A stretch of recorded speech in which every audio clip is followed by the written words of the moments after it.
국민의힘 당사입니다. 어제였습니다. 김건희 특검이 통일교 집단 당원 가입 의혹과 관련해서요. 통일교 신도로 추정되는 국민의힘 당원 11만 명의 명단을 확보한 걸로 알려졌습니다. 우리 당원 명부에 들어와 있는 숫자가 한 500만 가까이 되기 때문에 전체적으로 한 10%는 우리 당원이다. 그러면 어떠한 명단이든 간에 120만 명단을 가지고 오면 그중에 한 12만 정도는 우리 당원 명부에 들어와 있을 개연성이 통계학적으로 아주 많죠. 그게 정상적인 숫자다. 이 가운데 투표권을 행사할 수 있는 분이 몇 분이나 됐는지 이런 분 전혀 지금 모르는 상황이거든요. 저희조차도 동명이인이 많을 것이고 국민들에게 부정적 이미지를 심어주기 위해서 어젯밤에 가져갔는데 어떻게 지금 벌써 12만 명의 명단이 있다. 그게 그러고 특검에서 문제 삼고 있는 전당대를 앞두고 신규 유입된 명단이다라는 어떤 지금 증거도 없잖아요. 이거는 국민의힘 소속의 김기영 대변인께 먼저 질문을 드릴게요. 알려지기로는 11만 명 추정된 명단을 확보했고 깜짝 놀랐어요. 11만 명이. 근데 송원석 원내대표 얘기는 그럼 정도면 뭐 당원 명부 500만 명이니까 산술적으로 맞지 않냐. 근데 그렇게 하기에는 11만 명의 숫자가 작지 않은 숫자인 것 같아서요. 특검이 밝힌 거로는. 그러니까 통일교의 어떤 규모를 봤을 때 정확히 통일교에서 교인 수가 몇 명인지는 공식적으로 발표가 됐는지는 모르겠습니다. 예. 근데 이번에 우리나라 인구가 5천만 명이 되는데 국민의힘의 책임 당원은 한 74만 명 됩니다. 근데 일반 당원까지 포함하면 500만 명이 됩니다. 그러니까 일반 당원이라고 하면 처음에는 이제 당비를 냈다가 그 이후에 당비를 내지 않아서 실질적으로 전당대회 때 본인의 어떤 의사를 반영할 수 없는 사람을 일반 당원이라고 하고요.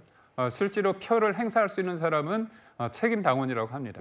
그렇다면 500만 명이 중요한 게 아니라 그중에 뭐 10%, 5천만 명 중에서 10%가 500만 명인데 이게 일반 당원이라고 했을 때 그렇다면 지금 통일교에서 말하는 그 120만 정도 됐을 때 100만 명이 넘는 수치에서 10%를 따진다면 그 비례적인 상황을 봤을 때 12만 명이면 크게 이렇게 튀는 수치는 아니지 않느냐. 그게 이제 저희의 입장이라 볼 수 있는데요.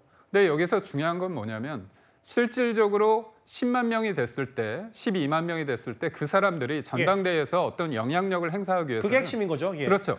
그렇다면 그 사람들이 당비를 실제 낸 책임 당원인가가 중요한 겁니다. 그런데 그 부분에 대한 얘기는 없는 거거든요. 잠시만요. 그럼 김기영 대변인, 국민의힘 봤을 때 송원석 원내대표의 논리라면 대략 뭐 아주 거칠게 표현해서 민주당에도 그럼 통일교 동안이 한 10만 명 정도 있을 수도 있는 거네요. 그러니까, 산술적으로만 보면. 아니 예를 들어서 민주당 쪽에서 10% 정도가 없다. 그렇다면 국민의힘이 뭔가 어떤 조직적인 움직임이 있다고 볼 수 있는 거죠. 그래서 저희가 어떤 주장을 하냐면 민주당이 이 통일교 관련해 가지고 뭔가 의도적으로 뭔가 전당대회 때 개입을 했다고 그런 주장을 하기 위해서는 민주당에서도 통일교의 어떤 명단을 밝히라는 부분이 저희 주장인데 사실 저희가 당원들을 모집할 때 종교란이 없습니다.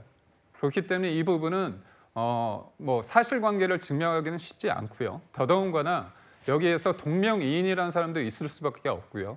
그리고 이 문제가 불거진 게 2023년 권성동 의원이 당시 당대표로 나올 것 같으니까 그때 조직적으로 움직였다는 건데 지금 언급된 수치가 2023년 그 이후의 상황 것인 건지에 대해서도 좀 살펴봐야 됩니다.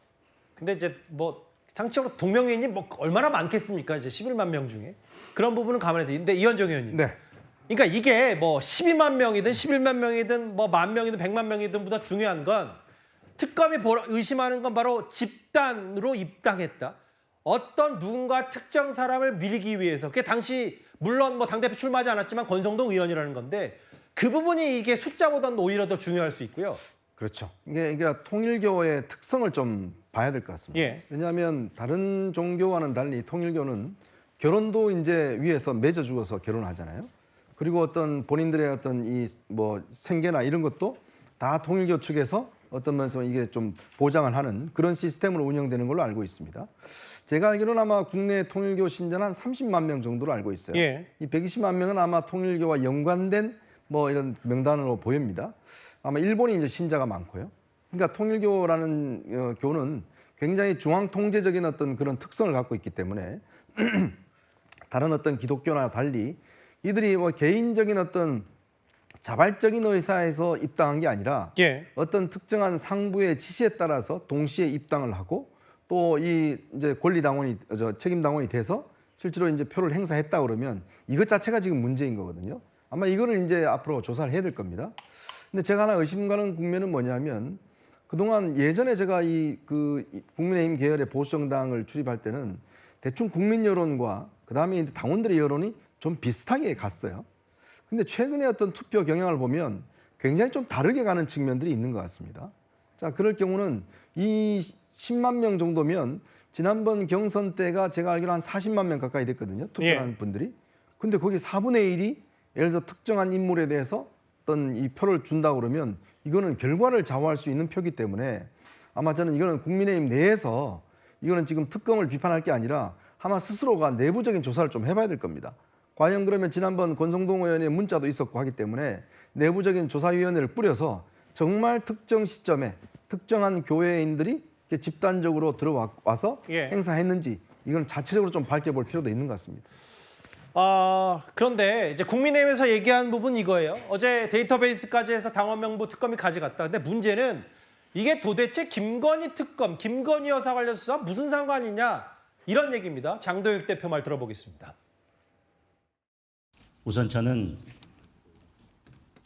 어제의 압수수색 영장 집행이 영장의 기재 내용과 달리 위법하게 집행됐다고 확신하기 때문에 특검을 고발하겠습니다.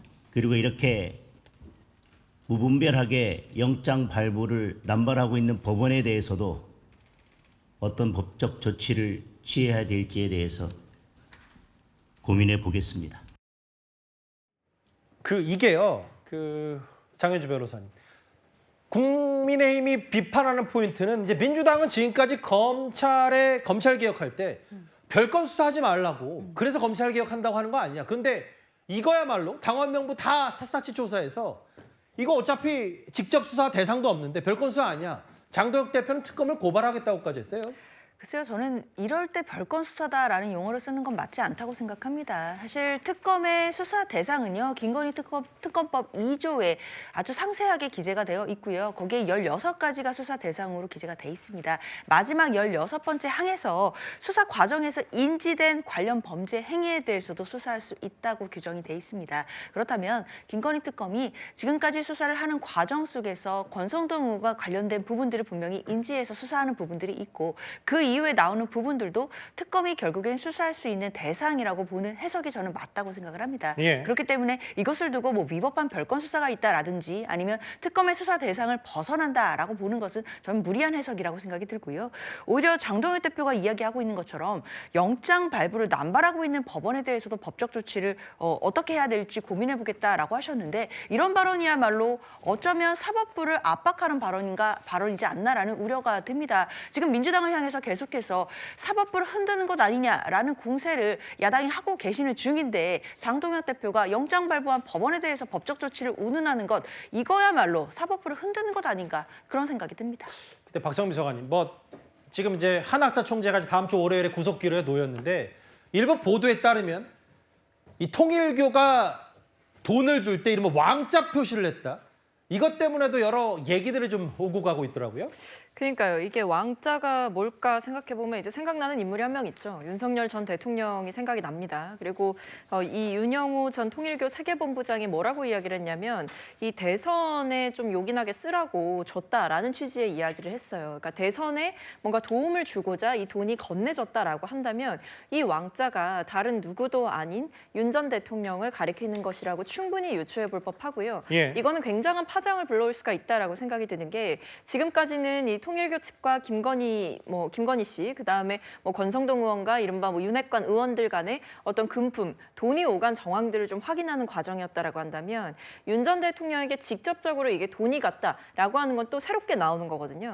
그렇기 때문에 이 특검 측에서도 지금 보면 한학자 총재와 이 권성동 의원 간의 말이 좀 엇갈리는 부분들도 있습니다. 그래서 이런 차이점들을 파헤치면서 그리고 이런 결정적인 진술과 증거, 뭐 수첩이라든지 사진이라든지 고위 관계자들의 진술을 통해서 명확하게 진실에 다가갈 수 있을 걸로 보입니다. 물론 뭐 국민의힘에서는 뭐 정상적인 숫자 정도 아니냐, 뭐 산술적으로 봤을 때라고 하는데 아마 내심은 이게 너무 통일교의 신도수와 당원 명부가 만약에 일치하거나 혹은 집단적으로 누군가의 당선을 위해서 통일교 교인들이 입당을 했다면 이 부분은 이제 당에 큰 위기가 될 수 있기 때문에 여러 고민과 우려도 내부에서 하는 것 같습니다.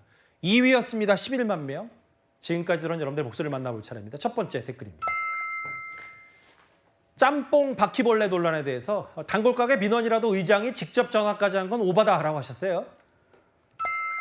아무 데나 할 거면 기저귀를 차고 다니세요. 예. 아까 노산방류 지하철 보셨죠? 그 기저귀입니다. 예. 생각보다 편도 가격 한강버스 3,000원 저렴하다고 하셨는데 한번 가족들과 타봐야 되겠다고 말씀하셨어요. 의혹 수준으로 대법원장을 공격하는 겁니까? 아무래도 저게 본질적인 의문이겠죠? 마지막 보겠습니다. 거짓말하는 국회의원들 면책특권 폐지하라. 면책특권 뒤에 숨지 마라 라고 쓴소리 하셨습니다.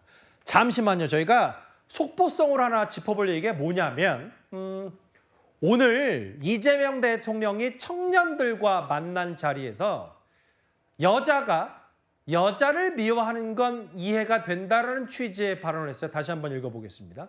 여자가 여자를 미워하는 건 이해된다. 이 발언이 일단 정치권에 약간의 파장을 미쳐서 바로 국민의힘의 장도혁 대표가 뭐라 그랬냐면 국민 하나로 모아야 할 지도자가 분열을 주도하고 있다. 마치 젠더 갈등을 주장하고 있다라고 비판했습니다. 이현정 의원님. 네.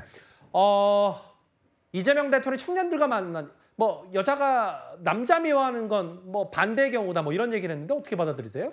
그러니까 지금 오늘 젠더 갈등과 관련해서 지금 청년들을 모아놓고 한 이야기인데 글쎄요. 여자가 여자를 미워한다는 거는 이제 아마 여자들끼리 어떤 직종 같은 직종에서 서로 경쟁하기 때문에 뭐 그런 거 아니냐. 예. 남자가 여자를 미워하는 건 이해할 수 없다. 뭐 다르다. 그러니까 이게 지금 대통령의 관점이 뭐냐면 여자가 할 수 있는 직종과 남자가 할 수 있는 직종이 다르다. 그러니까 여자끼리 왜 경쟁하냐 이렇게 지금 생각하고 있는 것 같거든요. 글쎄요. 요즘 저렇게 이 인식을 하면 아마 회사 가면 굉장히 아마 비판받을 겁니다. 지금 사실은 남자 여자가 다 각자 특이하게 할 수 있는 일은 따로 할 수 있는 일이 없잖아요. 다 같이 하는 거잖아요. 그러니까 이거 요즘도 회사 취업할 때도 다 블라인드 채용을 합니다. 예. 여자 남자 구분하지 않고 다 실력에 따라서 채용을 하고 해서 그런 것들이 이미 일반 회사에서는 다 상용화되어 있는데 대통령이 젠더 갈등 문제를 한다고 그러면서 여자가 여자를 미워하는 건 이해하지 못하겠다. 저는 글쎄요. 아직까지 젠더적 사고가 좀 부족하신 게 아닌가라는 느낌이 듭니다. 뭐 잠시만요. 이건 뭐 일단은 속보성으로 들어왔고 뭐 제가 굳이 이제 시간 관계상 뭐 다른 분의 의견을 듣는 것보다 반론 차원이라면 청년들과 맞는 자리에서 이재명 대표가 비교적 편하게 뭐 여자가 미워하는 건 이해되고 여자가 남자 미워하는 건 뭐 이건 뭐 다른 차원의 문제다라는 취지의 얘기를 했기 때문에 뭐 글쎄요. 일단 장도혁 대표까지 나섰고 이 부분은 짧게만 댓글 뒤에 한번 만나봤습니다.